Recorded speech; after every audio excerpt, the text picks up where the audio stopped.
Hi, I'm here with David Quinn, writer of the. Well, I'm gonna let him tell you what I'm the writer of.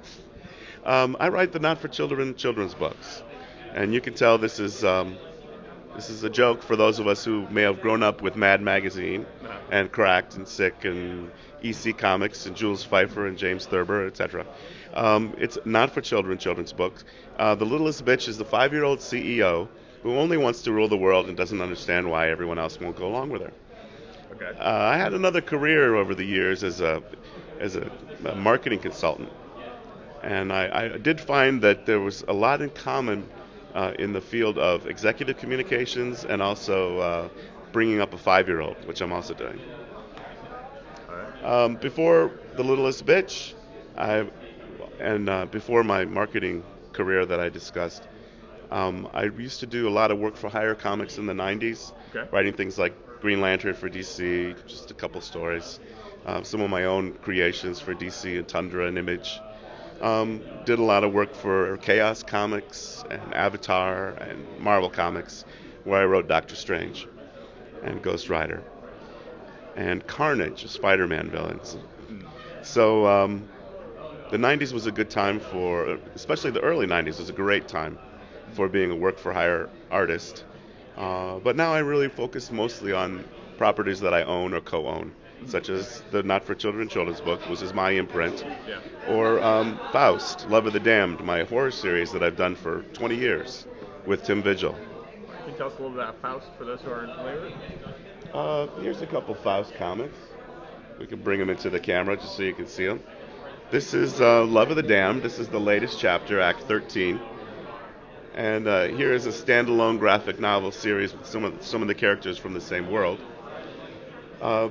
This series, Tim Vigil and I co-created in the late 80s as a response to the kind of comics and the things that were going on in the world then. It's very dark, very bleak, and it really broke a lot of ground, I think. You know, it sounds like I'm bragging, but if you talk to people about the history, it's really true. As far as distinguishing itself in creator-owned comics and dark, serious adult horror, it really paved the way in those.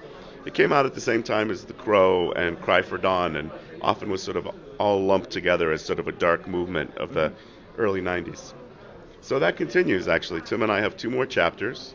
We made a film with Brian Usna directing in 2000, and we'd like to do another film. And we'd like to do more stories, either through Rebel Studios, which is our imprint, or through our partner, Avatar Press, that's also published quite a few.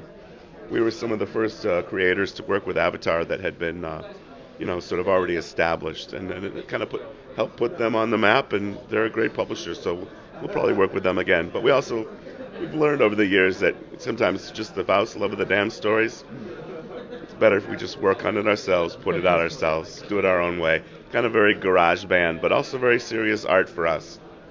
All right. That's the story of Faust. All right. Now, is there a place people can go to find your work, to follow you? The Not for Children children's books are available everywhere, bookstores as well as especially comic shops. And the direct market, if your direct market store, and I think people know how to find those through the internet or through 1-800-comic or whatever that is. I mean, most comic shops will have the Faust comics. You may have to ask.